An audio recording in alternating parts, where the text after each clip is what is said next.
Ang akong angkol na ulaw na wadang sa paglaom. Kay ang iyang batuta dili naman niya mapuslan. Maugayod ni ang sakit kung padung na matikulang. Di na mugay ang atubangan. Ang akong angkol naglibog kung unsay iyang buhaton. Igo na lang siya sa pagtanday, kay mas kahipa ang ubo ni tatay.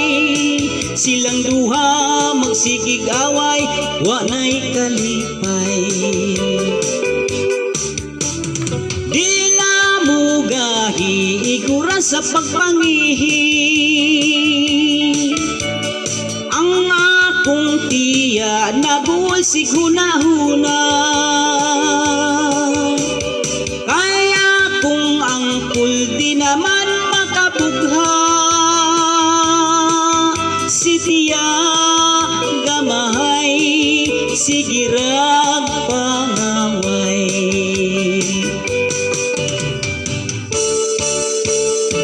Ang akong angkol na ulaw na wadan sa paglaom.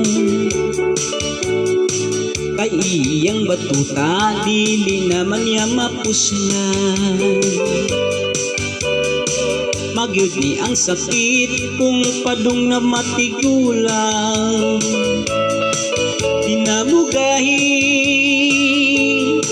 ang atubangan. Akong angkol naglibog kung unsay iyang buhaton. Igo na lang siya sa pagtanday, kay mas gahipang ubo ni tatay.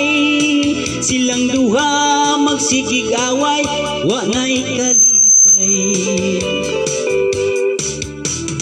Di na mugahi igura sa pagpangihi.